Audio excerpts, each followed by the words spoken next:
Okay, let's get started. So hello everyone and welcome to this masterclass on legal apprenticeships. My colleague Liv and I are delighted to be running this session for you. We hope that you'll find this masterclass informative and get involved in the conversation by submitting your questions throughout. The first thing that I want to do is set out the aims of the masterclass. So by the end of this masterclass, you should have a clear idea of what the different types of legal apprenticeships are. You should know the benefits of legal apprenticeships, and you should understand how apprenticeships are structured at each firm here today.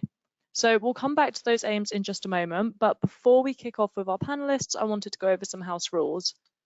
First and foremost, please use the online question tool to post any questions that you have, and Liv will be posing them to our speakers throughout this session.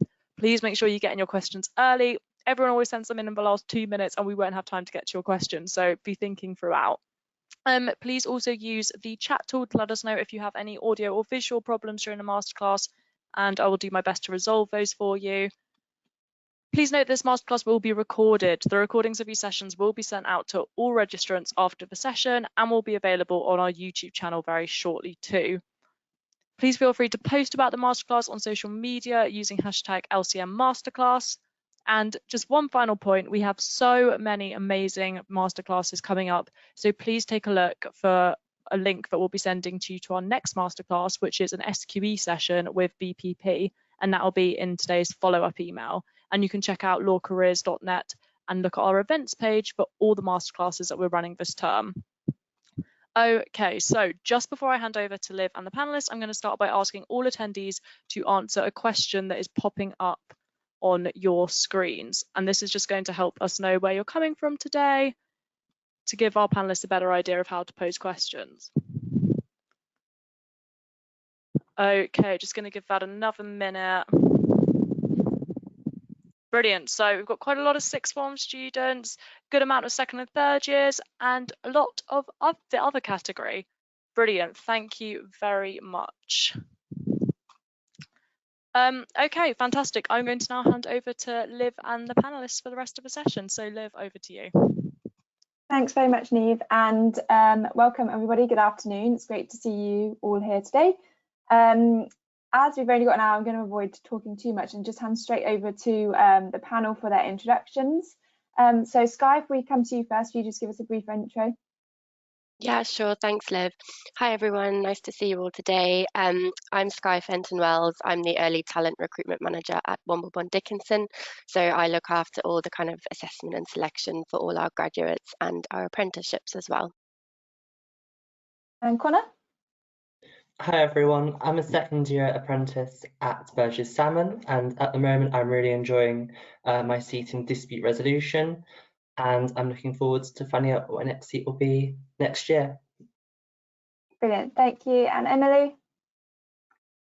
Hi everyone, I'm Emily. I joined the Addleshaw Goddard as a paralegal apprentice in September 2023, and I'm close to finishing my first seat in corporate and commercial. Brilliant, thank you. And Marc? Hi, good afternoon everybody. My name's Marc. I'm a partner here at Osborne Clarke based in our Bristol office, and I'm one of the partners that forms part of the training and apprentice leadership groups. I have responsibility for the career development of all the apprentices who work here at Osborne Clarke, particularly those in our Bristol office. Amazing, thank you everyone. So just to kick us off, Sky, I'm going to come back to you.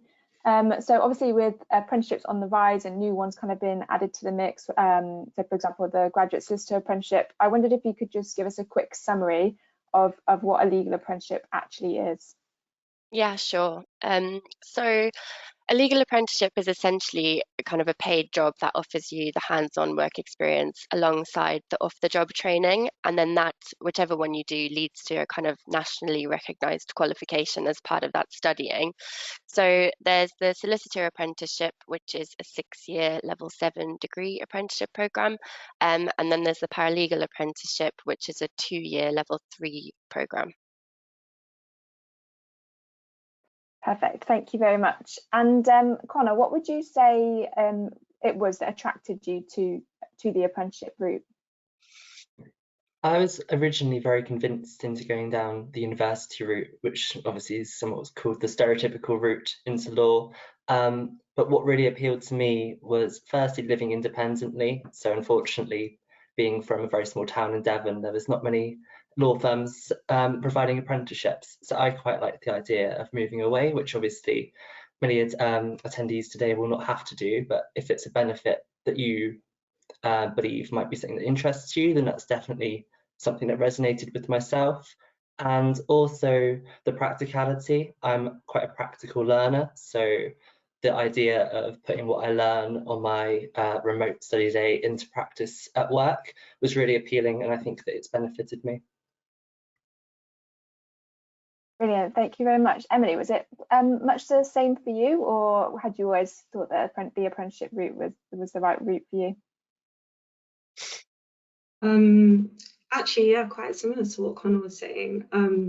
In my second year of sixth form, I started a job and I realised that an immersive learning experience is better for me.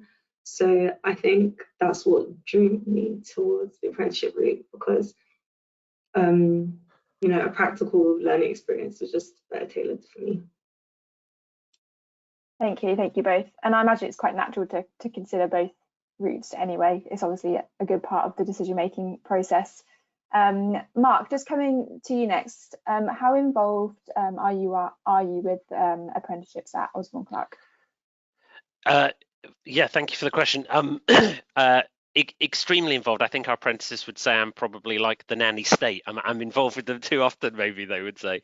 But no, we as a partnership leadership group, we've really taken the apprentice program extremely seriously, and we're really aware and mindful that our apprentices are choosing to go down a route that does mean that they are not going down, I think Connor's word is the right route, the more traditional, the well-worn path of university. And so as much as it's a fantastic opportunity, the apprenticeship program, we as employers also owe our apprentices a duty to make sure that they're getting a fantastic experience, and ultimately, you know, we can't rely on it for each single person, but we don't give them any reason to regret that decision, basically. So we are very involved at a kind of day-to-day level, making sure that things are running well, that they're that our apprentices are happy with their seats and departments. As a partner, I have at least a monthly catch up with each of the apprentices, and small group sessions as well. So we really do aim to make sure, particularly in the early years of the apprentices and the early months of each apprenticeship, that that all's going on track, and that each apprentice is kind of landing smoothly and entering our workplace in the best possible shape. Brilliant, thank you. And I think again, one of the elements to consider when making the decision between university and apprenticeships is kind of the structure of an apprenticeship. Emily, how would you say, could you just kind of describe how your apprenticeship is structured at Addleshaw Goddard?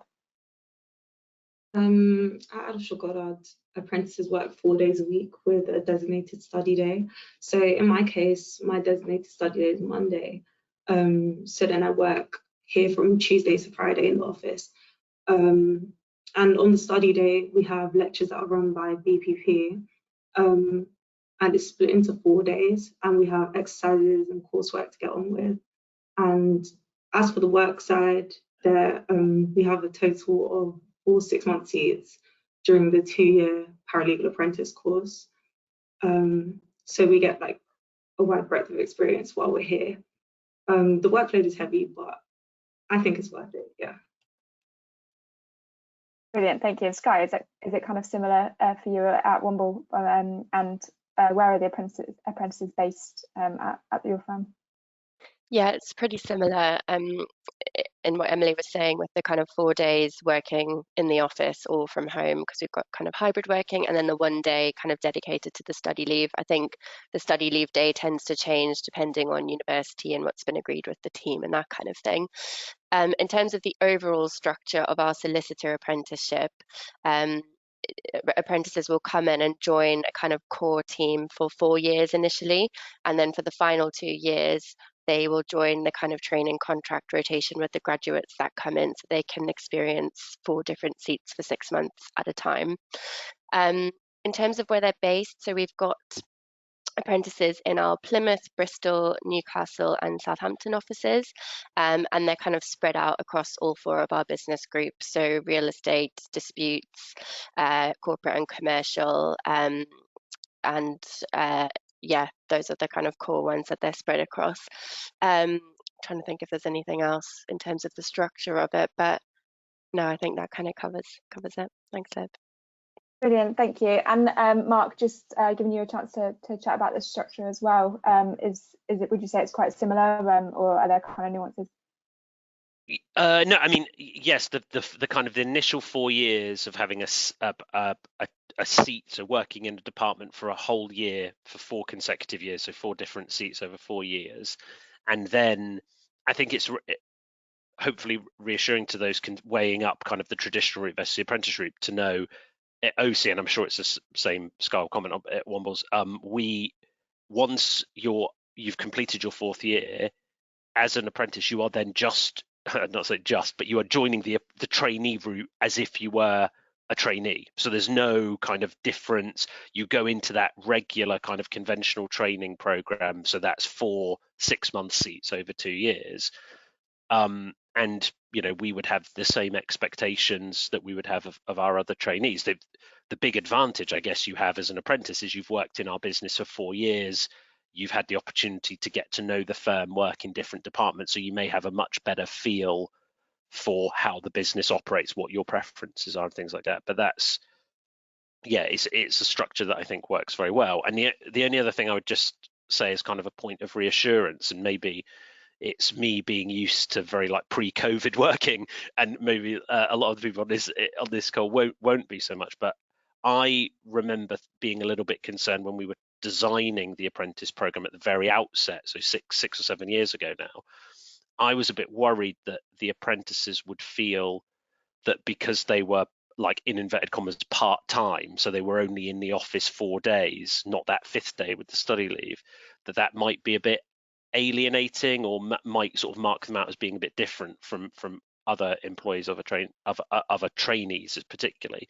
But actually, as the world has completely moved in that time, like, it's now more common than not for colleagues across our business to work part-time. So the fact that you're out of the office on a Monday is just not an issue anymore. It's not something that someone would be like, oh, that's unusual. It's completely normal to have a day out the office or to be working remotely for a period of time. So I think my kind of initial apprehensions around that are probably very outdated now, but also I think things have moved so that actually the apprentice program and having that 1 day of study actually can fit in quite well with teams where often people will have Mondays off for a whole host of reasons, or Fridays off, for example.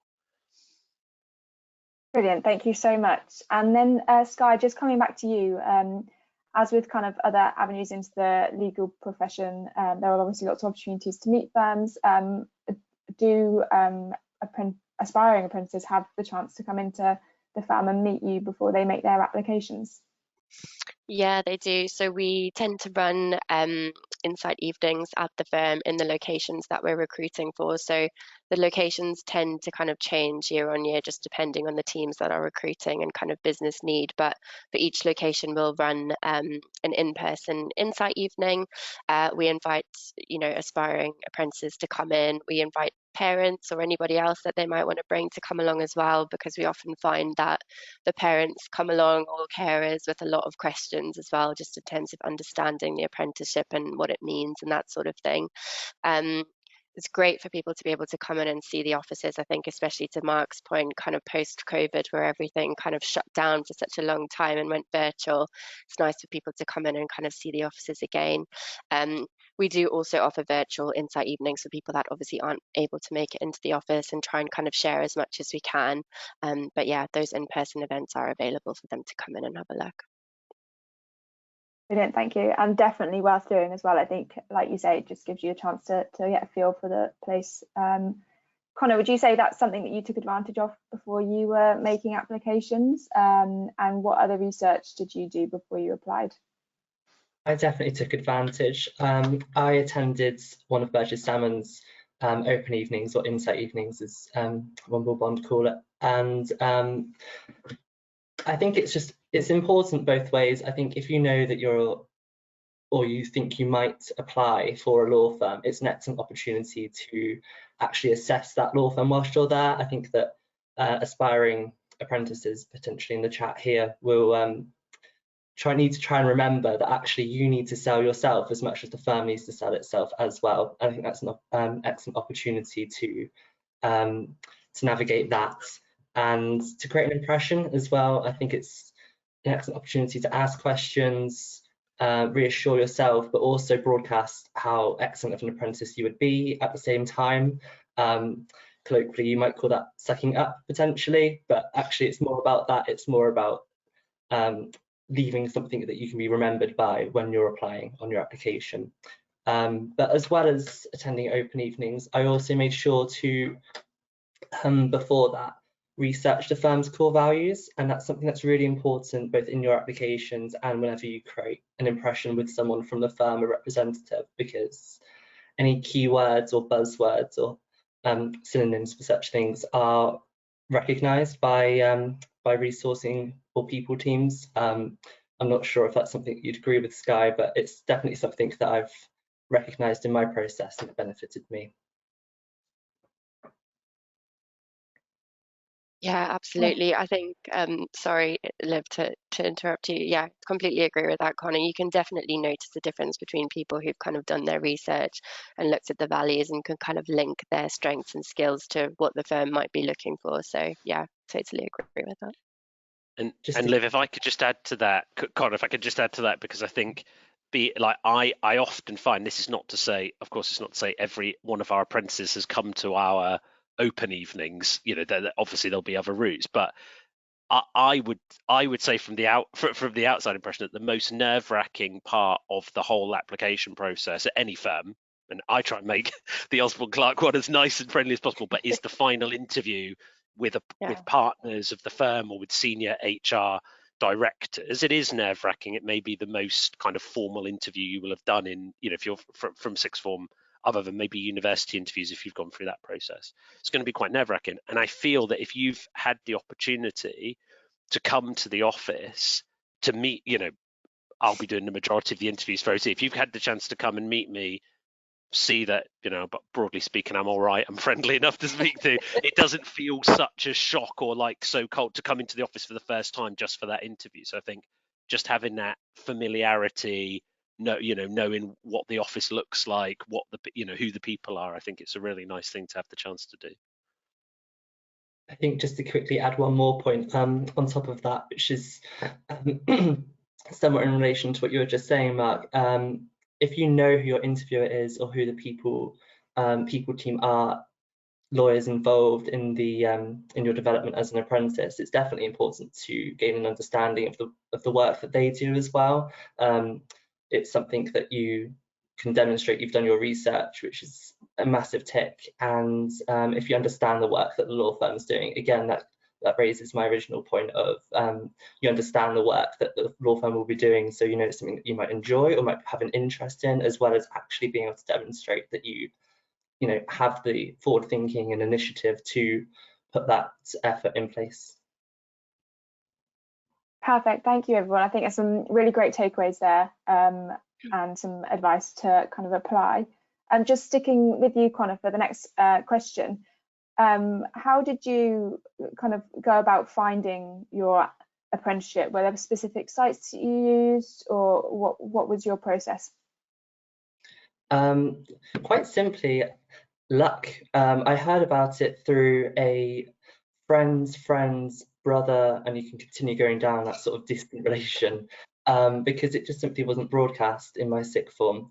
So I think these events are very helpful, provide a lot of information. But once I did find out about this mysterious apprenticeship, I looked on the .gov.org website for solicitor apprenticeships, paralegal apprenticeships, anything in relation to law, and then you'll find your way to those law firms, and you can look directly on their website from there. And not to be nerdy, but I would recommend, if you're going to do that, then to create a spreadsheet so that you've got your deadlines and law firms in place, but that is optional.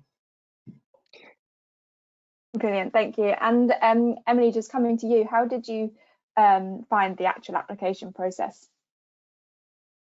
Well, not to put anyone off, but it was a little hellish. There was a lot to it, but I think it was absolutely worth it. So it was completed in stages. So first there's the initial application where you fill out your information, qualifications, some short essay questions.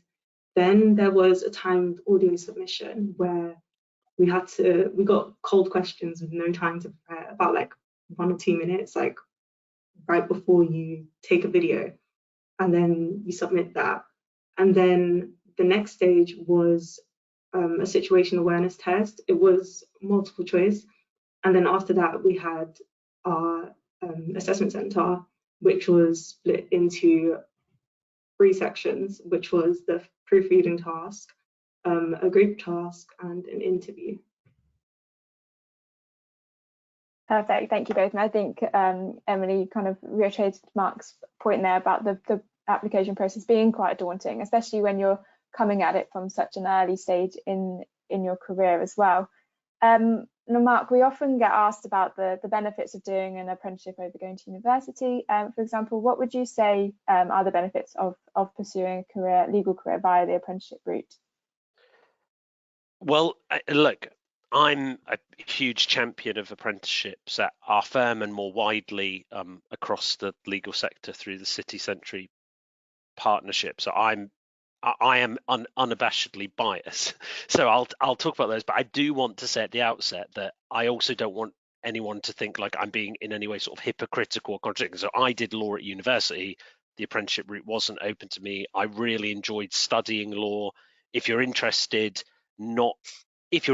in addition to the practical side of becoming a qualified lawyer, in more the underlying theory around law and what's called jurisprudence, like the philosophy of law, like why laws exist, going back to like Roman times and things like that. Like many of you listening will be like, God, that sounds so boring. If it is, then the apprenticeship route probably really is for you. But if you find that like theoretical questions, like I did like a month of study in my law degree on, and the culmination of it was, do we stop at traffic lights when they're red because the law tells us to, or because we feel morally obliged to?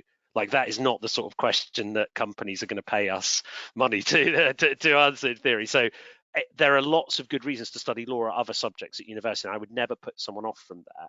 But what I would absolutely say is if you are a practical learner, to Connor's point, if you are someone who really wants to get stuck into the world of work and is committed to a legal career at the outset, lots of people I went to university with when I was 18, 19 were dead set on a career in law. Like they didn't want to do any of the kind of theoretical options. They just wanted to get their head down, get the modules that qualified them for a law degree. And so this is the most streamlined route. And I know, and it gives you a fantastic insight. I mean, I'm not a good example of this, but I would hope people would say, you get to work as an apprentice from day one with people who've worked as lawyers for years and years. Like they really know their area of law. I'm a competition lawyer. It's a pretty niche area. And we've got an apprentice at the moment who's working with me, doing really good research, attending client meetings in competition law, as he's in his third year, so he's like a 20, 21-year-old. So you really get stuck in early on. And I think for a lot of people, that's a big attraction. That absolutely makes sense. If you're committed to this career from the outset, why not get stuck in? And I'll say it last of all, I know people can be quite not shy about it, but I'm not shy about it.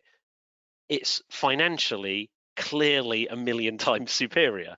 Like you getting in no debt, Osborne, Clarke, all the firm, we're covering all the fees, all the costs associated with getting your undergraduate degree, and you're earning a very competitive salary from day one, which is certainly in line with graduate recruitment salary. So sort of entry-level graduate jobs from day one as an 18-year-old, and obviously it escalates from there. So I know, it's a bit vulgar to talk about money and stuff sometimes, but it really is a huge financial difference. And I had a bursary from my dad's employer, so I didn't pay fees because I was from a slightly like underprivileged background, but there were fees even when I was at uni, like back in the day, and the fees have obviously like doubled since then, and there's more cost of living pressures with rent and accommodation. So I don't want to underestimate that. It is a hugely different financial perspective, and that has to be, you know, a big attraction. That's why it's so competitive. Absolutely, and I think that is definitely a factor that needs to be considered as well if people are deciding between both routes. Sky, just kind of bouncing off that, what are the entry requirements? And we've also had a question from the audience. So someone has asked whether it matters if they haven't taken A-level law.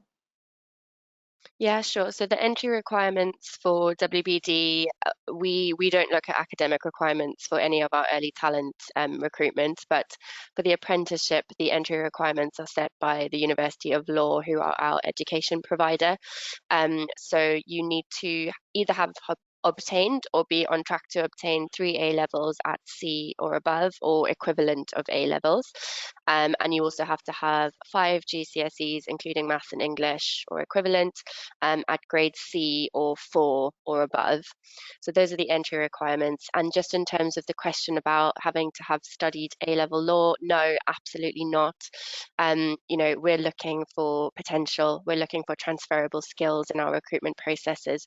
We're not looking for any sort of kind of previous legal knowledge or legal experience or anything like that. So we have a lot of people who come from a very wide array of backgrounds, and A-level law is absolutely not a kind of requisite for it.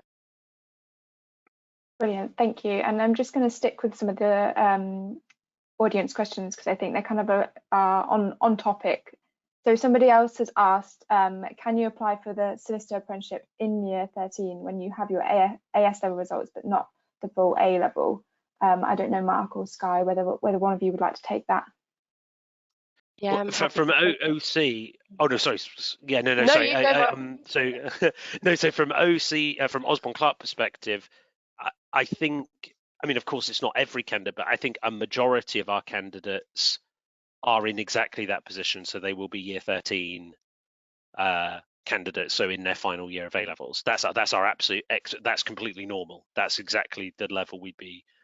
It's not the only level, but it's what we see in most applications. So yes, and I would say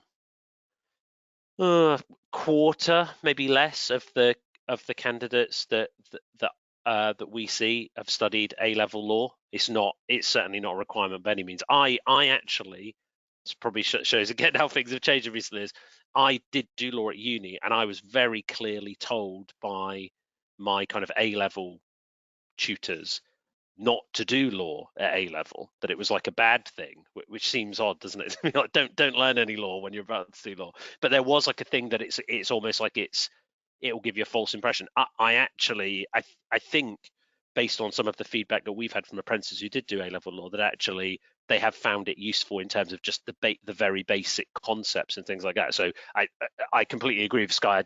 It's certainly not required by any means, but equally, if you are doing A level law because you were interested in law, like, don't feel like it's a handicap or anything. There may be like learning the kind of key points and the difference between a shareholder and a director and basic terminology like that actually helps you hit the ground running on day one. Brilliant, thank you. And just to say to the audience, please do keep your questions coming in. I can see we've got a few more in there. I'm going to hold off on asking them until we kind of get onto those areas of the masterclass today. Sky and Marc, just sticking with you both for this one, how would you say apprentices support improving access to the profession? So Sky, if we come to you first. Yeah, sure. Sorry. So I guess it's kind of looking at providing those alternative pathways into the legal profession. So, you know, traditionally it required that formal university education that Marc's been talking about, whereas the apprenticeships, as we've all been discussing, offer that kind of practical, more hands-on learning experience combined with the study as well. And I think it's that key piece that Marc mentioned earlier, you know, you're able to kind of earn while you're learning, and this can really make the profession more accessible to those who might not have the means to pursue that traditional route. And I think the other thing that's really important, and Marc kind of alluded to this earlier, but the people who come in as apprentices have that kind of mentoring and guidance from experienced professionals around them. And I think it really helps to kind of develop those necessary skills and networks to be able to succeed in that field. So it's almost helping to kind of bridge the gap between education and employment, you know, meaning more people, regardless of their background, can enter this profession that might have seemed kind of a little bit out of reach before, if that makes sense. Yeah, Sky, I absolutely agree with all of that. And yeah, I mean, we were very much hopeful that the apprenticeship program, and we now have 29 apprentices, and hopefully we'll have another 10 plus this year to add to that growing cohort. We're very much hoping that it would have a positive impact on the overall diversity of our early stage recruitment, and it has had that impact. And the only thing that the only thing that I get a little bit not agitated about, but I get like a strong feeling to say about is what I don't want to give the impression of is that in any way our apprenticeship program is kind of geared purely towards kind of social mobility or diversity for its own sake. Like, that's absolutely not the case. And I have actually had to have some discussions with colleagues in our kind of wider diversity partnership about almost categorizing apprenticeships like that. Like, absolutely, our expectations for our apprentices are as high, if not higher, than for each and every one of our trainees. Like, we take a huge amount of pride in the fact that our apprentices are flourishing, and we want them to have long and successful careers here. And we want to be in a position in probably like 7 or 8 years' time where we're talking about partners of Osborne Clarke having been apprentices here. That's our aspiration. So even though it is absolutely a route that offers an alternative pathway, we're not in any way saying that that's diluting the quality or diluting our expectations. Like, they are high in it. So, you know, and Emily, to your point, that's why the recruitment process is as many sort of trials by fire as it is, because we've got a big pool of candidates to choose from, and we really do, you know, we really want to make sure we get the best of them. Brilliant, thank you both. And just to address some of the questions in the chat that I can see, so we've got a couple of people asking about whether any of the firms here accommodate graduate apprenticeships. I don't think that's the case, but if you are a graduate, there are graduate solicitor apprenticeships out there, and lots of firms have been introducing them, particularly recently with the solicitors qualifying exam coming in. Yeah, there are firms that offer them, and we've got lots of information on our apprenticeships page about the difference between those and solicitor apprenticeships. So please do head there for some of that information as well. Connor and Emily, I haven't spoken to you for a while, so I'm just going to come back to you.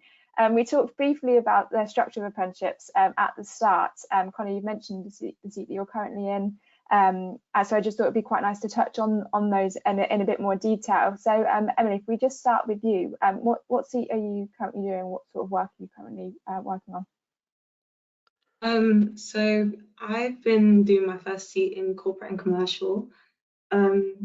So obviously I am quite junior, and this is my first seat, so I haven't really had any roles with, you know, some huge responsibilities, but it included things like collating, dating, and redacting documents, assisting with things like data room management and DocuSigns as well, like electronic signing.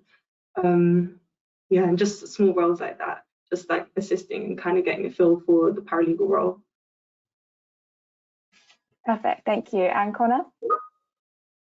So my apprenticeship is structured as a 2-year paralegal and then 4-year solicitor apprenticeship. So I'm in my 2nd year now, but even as a paralegal apprentice, I found that the responsibility is quite high. They do treat us, as Marc has said, as trainees, and I've had multiple trainees say to me, you know, we look at you as other trainees. So the work is very, very similar in many aspects. It involves a lot of drafting of documents. I've been fortunate enough to attend a few court hearings and take notes of that. I've been very fortunate that Burges Salmon's working on quite a few substantial inquiries, so I've had a lot of high-profile work involved in redacting documents, participating in disclosure, which is where you decide which documents are relevant. So you get a lot of visibility of very interesting work, very high-profile work that you'd see in the news, and that is exactly what trainees are doing. So you're a very valuable asset, and I've found that particularly in disputes where, like I said, lots of court hearings and work on inquiries, which is valuable and just interesting. I think that's just the best way of summarising it. The work is interesting. It doesn't feel mundane or boring, to put it simply. So yeah, I hope that answers that question. Definitely, thank you very much. And just go on, sorry, Emily. Could I add to what I was saying earlier? Yeah. Sorry, I feel like I didn't really give a great picture. So I am in corporate and commercial, but I am doing a secondment to construction litigation on a large project right now. So it's kind of like what Connor was saying about disputes, because you know, I've been helping with preparing stuff for the hearing as well. So yeah, so I just wanted to add that really quickly. Of course, no worries at all. Thank you very much. And I'm just going to, conscious of the time, so I'm just going to pause and go to some of the questions from the audience. We've got a lot coming through. Specific one for Connor and Emily as well, so we'll just stick with you two for the moment. Someone has asked, what draws you to commercial law, and what skills have you learnt from your apprenticeship? So Emily, if we start with you. So, okay, this might sound really silly, but so far what I have learned, so surprisingly a lot of skills to do with software and like using new software. Like I was quite surprised when I first started to see how many different things go into doing this role. So I had to learn to use loads of different types of software, and I also learned a lot of vocabulary along the way. Just things to do with like key concepts of corporate and commercial law, things like a DDQ. I had no idea what that meant before I joined, and I think yeah, while I've been here, I've just been picking this stuff up along as I go, because I had absolutely no idea about it when I joined. And as for what drew me towards corporate and commercial, it's a little bit funny because I actually didn't really get a choice about what seat was my first one. So yeah, but I have actually enjoyed it while I've been here. So thanks, Emily. I think that's really nice to hear as well. I think lots of people kind of come into the law thinking they need to know every single thing about it, and that's obviously not the case. So I think that's very reassuring. So thank you for sharing that and being so honest as well. Connor, did you have anything to add to that? I think for me, because of my interest in business, that's where commercial law fascinated me. The fact that it's business to business law, it's often very high profile. So although perhaps egotistical to say, the fact that a lot of cases you'll see in the news or the brands that you recognise, that's a definite perk of working in commercial law for a firm like Burges Salmon. So that's definitely what interested me. There are lots of different departments as well that commercial firms operate in, so you do have the option to see multiple different areas of law, and that is another benefit of the apprenticeship. Not to circle back too dramatically, but you are given a lot of exposure to multiple different sectors. So like Emily, you said that you didn't have the choice for your original seat. If perhaps you enter a commercial firm and you don't enjoy your corporate seat, then there's plenty of different areas, family law, for example. But for me, business to business is where the interest lies, and there's a lot of transferable skills. So equally, if you don't decide to stick with law after the apprenticeship, there's plenty of skills that make you very employable. I think in terms of something quite day to day, just the ability to manage your time effectively, that will come with being on lots of different pieces of work, lots of billable work. So As I mentioned, we're doing a lot of inquiry work at the moment, so being able to navigate between your responsibilities between each is quite important. How you speak and how you articulate yourself, how you manage that around different types of people. So my actions here will be different than if I'm in a client meeting, and just having that understanding. I think it's quite simple, and it might sound very obvious to some of the viewers, but it's definitely something you inherit naturally, and it's just through osmosis, which is where you see how other people behave. And that's the benefit of being in the office, even in this hybrid working world that we live in now. Just one final point before I ramble on for too long is that, as you mentioned, the knowledge of law before you enter a law firm as an apprentice it's not required, and compared to my colleagues who have had their time doing A-level law, they don't have a benefit over you. You don't feel like you've got shortcomings as a result of not participating in A-level law. Most of my legal knowledge came from research in the application stage and having watched suits. So it's definitely not a requirement, although I would not base any law knowledge on Harvey Specter. Brilliant, thank you so much, Connor.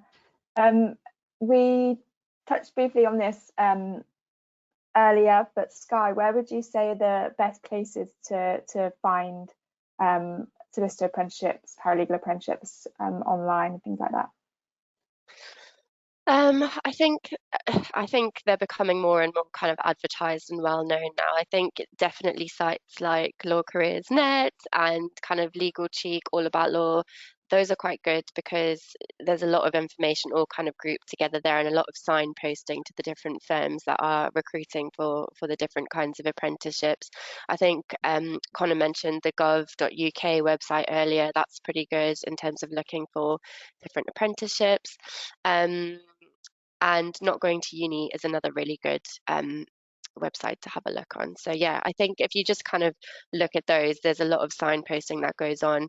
I mean, that's more if you're not really sure what firm you might want to be applying to, but if you have got your heart set on certain firms because you really love, you know, that company, that sort of culture, that sort of thing, I think definitely the best thing there is then to look at the websites and look for specific vacancies. But yeah, if you kind of start more general and then start to whittle them down, I think that's probably the best way to do it. Perfect, thank you. And then just sticking with the audience questions for this next one, Marc, I'm going to come to you. So we've had a couple of questions from different audience members about the skills that employers look for and people finding it hard to put applications together when they don't necessarily have any legal experience. Obviously, they're applying at a particularly young age. So what's your advice in that sense? So I absolutely do not expect anyone to have legal experience, and I'm not particularly looking for it. Our recruitment process doesn't ask for it or target it in that way. If you know you've taken the time and the initiative to find some work experience so that you know to gain some interest to show where your enthusiasm for a career in law comes from, then that's fine. But I mean what we're interested in, I think this is to Sky's point as well, is about the underlying skills and the enthusiasm. Like, do you work well as part of a team? Are you reliable? Are you conscientious? Do you have good attention to detail? And it's like I would often say to people that everything you need is probably there. It's just a case that you might never have thought about your experiences in that way before. You wouldn't necessarily have. It's a bit like I was saying this the other day. It's a bit like at the end of every year, before I delete all my photos to say to get more data in my phone, I'll often be like, God, I did a lot in 2023. God, I went here, I went here, I went here. And you don't really, until you look back and reflect, you don't actually realize you've done it. So don't think to yourself, oh, well, I've worked, say I've done Friday and Saturday night in Pizza Hut, or I worked in Asda or through my school. Don't think to yourself, well, that's not like working as a lawyer. Well, actually turning up on time, having good attitude towards customer service, like dealing with complaints, like when you've given someone a pepperoni and they asked for a hot and spicy or whatever it is, like those things are all absolutely key transferable skills. Like and she won't mind me saying, because she mentioned it the other day in a public forum, our second year apprentice Sasha, when we interviewed her like 3 or 4 years ago, the absolute knockout to her when we said, like, do you understand what it's like to provide client service? How would you know that? And she was like, oh, I've done a newspaper round since I was 14, and if you don't deliver like Mr. Johnson's paper first, he'll like absolutely kick off to the newsagent. So I always do his first, then I do everyone else. Like that's managing priorities, that's client service. So don't feel put off, don't feel like, oh, I needed to have done some work experience at a big law firm or something. Like we're just looking for the skills, and the challenge, and it does take time, is to reflect on your skills. Like it can be work experience, it can be being a really key part of the school play production, or a key member of a sports team, or being responsible for charity fundraising and showing that you all get, like, all of those things are like absolutely valued and valuable to us, and we're looking for that as much as people, a candidate who thinks, oh, I've ticked a box by doing a week in a high street firm. Like that's not showing me the skills. We really want to see those underlying skills. Brilliant, thank you. And I think that reflection is definitely key. And I think in terms of actually physically putting the application together as well, rather than listing skills, like you say, and kind of using it as a tick box, showing how you have kind of demonstrated those skills and how you've developed those skills as well. This hour has gotten away from us. I can't quite believe the time. Just to, Skye, come to you quickly. We've spoken about kind of the progression that you can start as a paralegal apprentice and then move on to a solicitor apprenticeship if you want to qualify as solicitor. How does this qualification work, and are apprentices at One Wilborn Dickinson qualifying via the SQE now? Yeah, so as part of the solicitor apprenticeship, you complete the level 7 program. So you come out with a qualifying law degree, and then the apprentices will go through SQE 1 and 2, and then hopefully apply for one of our NQs, so newly qualified solicitor positions. So the vacancies kind of open up once they reach the end stage, and they can apply in the same way that our graduates would apply for those roles. So yeah, we are kind of qualifying through the SQE route now, which is slightly terrifying, but we've had our first couple of cohorts go through that now and have done really well. So yeah, it seems to all be going really well. Perfect, thank you. And Emily, how have you found juggling work with your study days? I think at first I did find it quite difficult, but I think it's just about finding a good balance between work and study. And the extra study day really does help. But yeah, I think it is manageable, but you just need to make sure you prioritize the right things and manage your time correctly. Brilliant, thank you. And Connor, you think you're working towards the SQ as well, correct me if I'm wrong, and I guess it would kind of also be quite useful for our audience to understand what a typical day might look like for an apprentice. So, and obviously every day is kind of probably different, but if you could just kind of give us an overview of what a typical day might look like for you, I think that would be quite nice.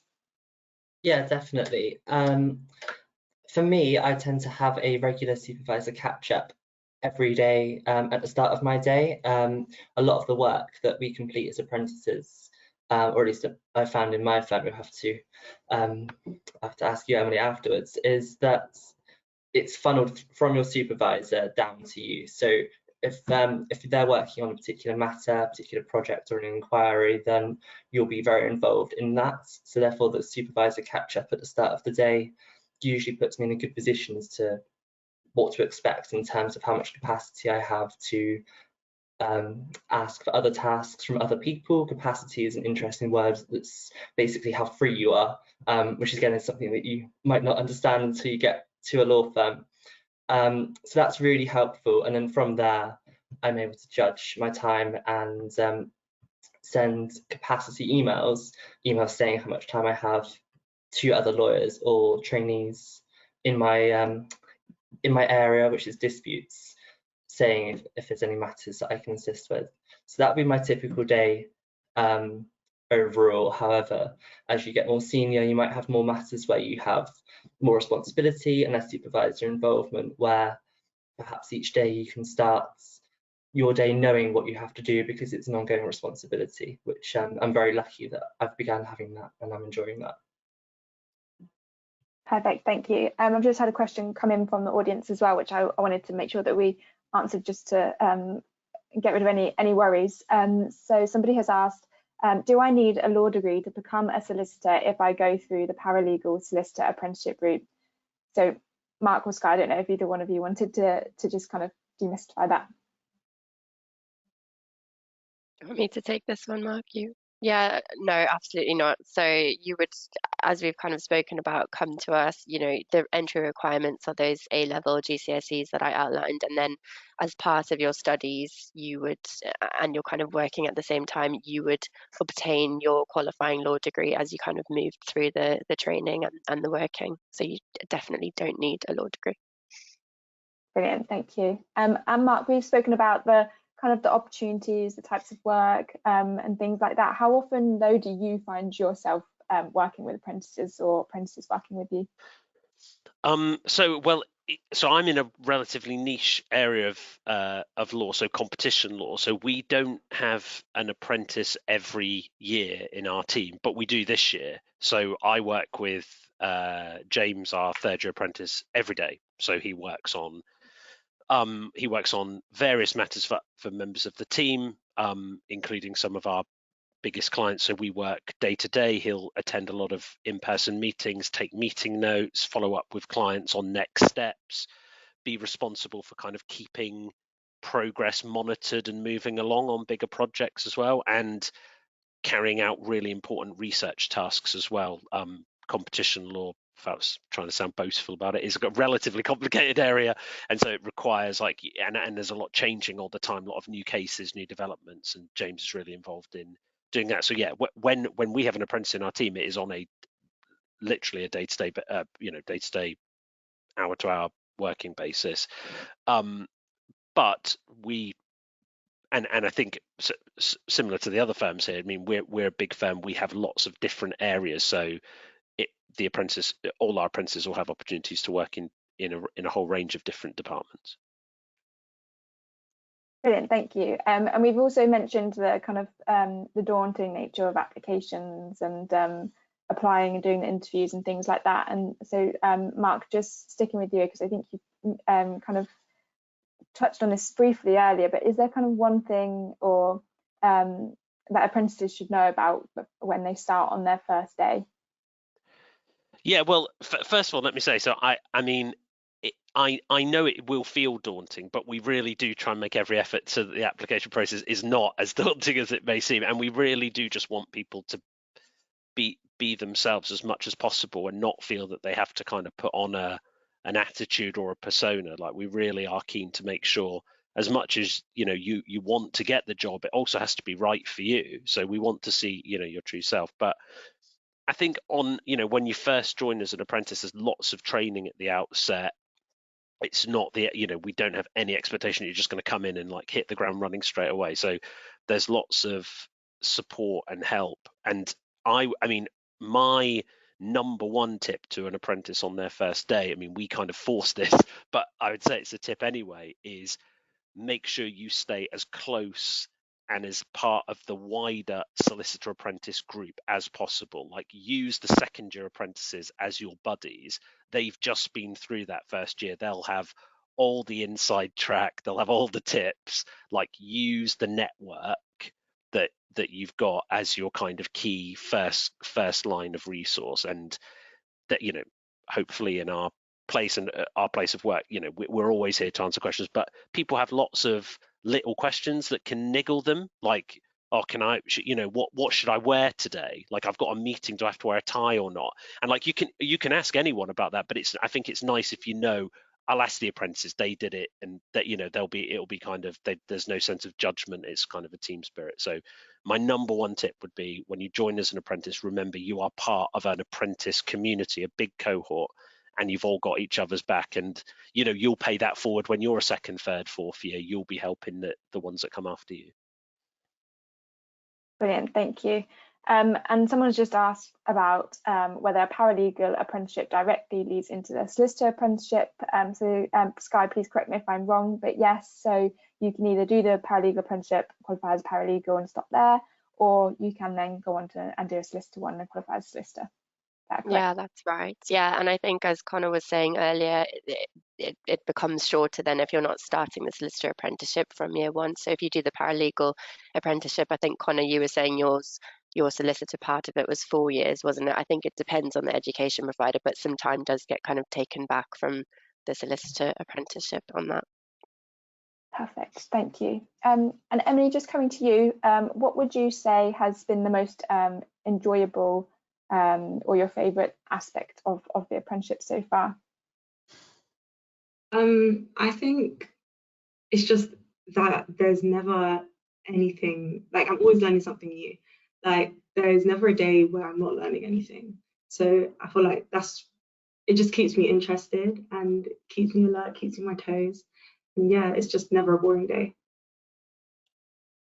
Perfect, thank you. And Sky, we spoke a little bit about the skills and things that you want to see from apprentices.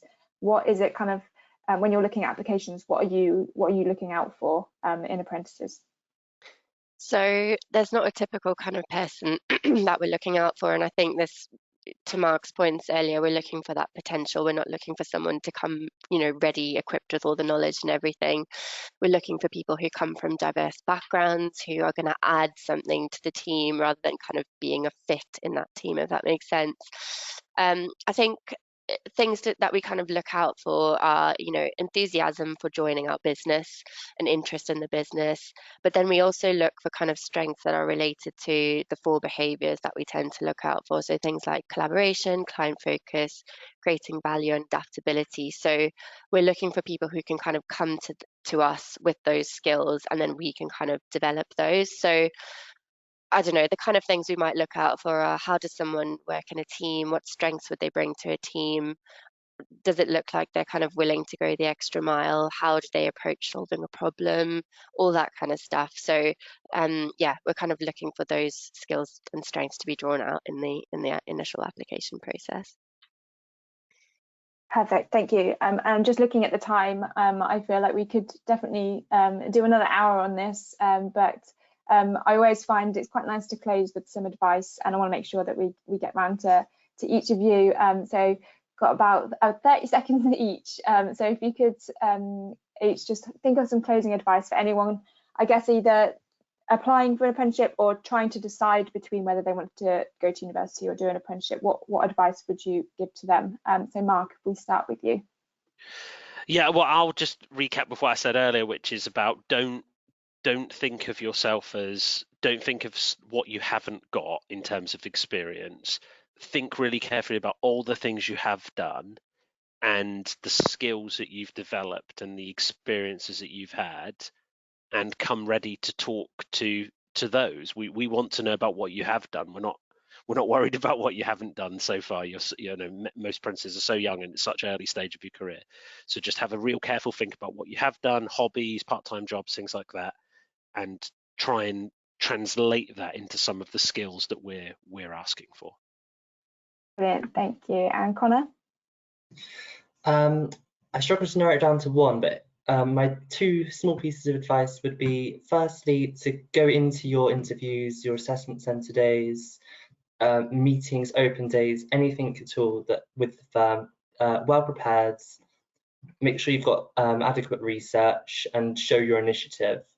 And then perhaps something more or less worky, I should say, is take something out of every assessment that you do, every interview that you do. It's all experience. If you don't get in on this particular occasion, there'll be another firm that will hire you as a result of what you've learned. And if you do get in, then and you've made a mistake, it's something to joke about later. So always take away the positives. Thank you, Connor. And Emily?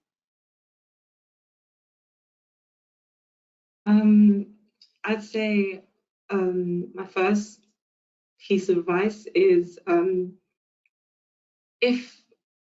just trying to be as honest as I can here. If you are considering going for an apprenticeship, just always keep in mind that it isn't the easy route, but it is a good option. So, I mean, as long as you're willing to put in the hard work and commit to it, then yeah, I'd say it is worth it.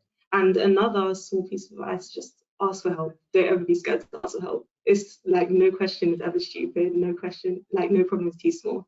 Yeah. Perfect, thank you. And Sky?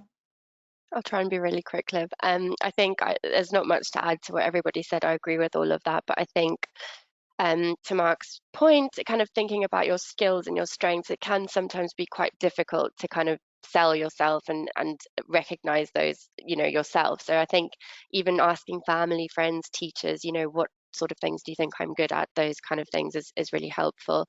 And I think another tip is just throughout the application process, throughout the apprenticeship, as Marc's already mentioned, kind of just try and be yourself as much as you can. That's when people tend to shine through. That's when your potential really comes through. So, letting that personality shine through the recruitment process as well is often where we see the difference between the kind of standout candidates and the ones who sometimes aren't as successful. Brilliant, thank you so much. Thank you for all of the audience questions as well, and thank you to our panel today. We've had some lovely comments in the question box, so a massive thank you. And just to say, if we didn't get to your question today, please do head to the apprenticeship hub on Law Careers Net, and hopefully some of your questions will be answered there. And if not, make sure you speak to firms at events and ask your questions there as well. Just going to hand back over to Neve. Thank you so much, Liv. Just to reiterate what Liv just said, thank you so much to our panelists and also to all of you for joining us today. Before you go, this is just a very quick reminder that we will be sending out a link containing the recording to the session, and also as you leave, there will be a survey popping up so you can let us know what you enjoyed about today, what you learned, and we will pass this feedback on to all of our panelists. And please do come along to our SQE Masterclass with BPP. There will be a registration link in the follow-up email. Thank you so much for joining us today. All our events are on Law Careers Net on our events page. Until next time, thank you and goodbye.